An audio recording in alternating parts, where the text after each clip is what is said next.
I did find it baffling that initially the Wes Anderson Roald Dahl shorts were released individually and not as an anthology film, though that was rectified in the wake of his Oscar win for Best Live Action Short. Though it pains me to say that I found The Wonderful Story of Henry Sugar and Three More to be on the weaker side of Anderson's filmography. Now, don't get me wrong, I still liked it, and even weaker Wes Anderson is still pretty good. His usual style is all on display here, with a distinct color palette, all captured beautifully through his notoriously flat camera angles, and actors delivering amusing dialogue in a deadpan manner. Plus, as previously proven by the Fantastic Mr. Fox, Anderson is the perfect fit for adapting Roald Dahl, as he fits his whimsical though quirky style to a T. That being said, Anderson makes a pretty bold choice with all four of these shorts, and that's to quite literally adapt the source material word for word. Starting with the Henry Sugar segment, you have Ralph Fiennes as Dahl himself, who kicks things off by looking at the camera and breathlessly narrates the actual Dahl story word for word. And when the perspective shifts to the characters within that story, led by Benedict Cumberbatch as the titular character, they continue that same style. They'll refer to themselves in the third person, and even go so far as to use phrases like "he said" as if they were narrating the book as well. And the movement on screen can sometimes feel very minimal, with a lot of the actions described by the characters not being fully brought to life. Like, for example, if someone says another character leaves and then continues monologuing, the individual they're speaking about might still be in the frame, having not moved.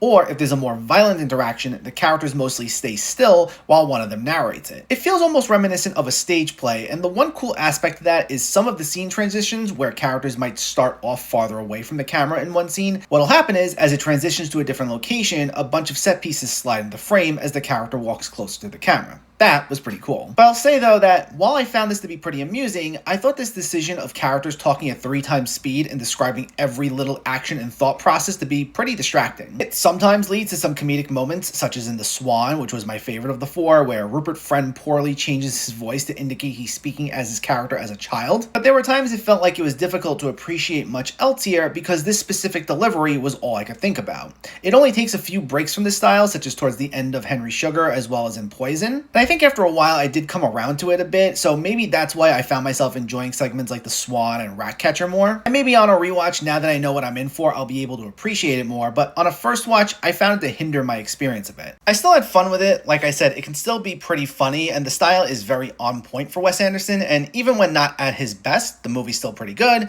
I just didn't love it the way I do most of his other work.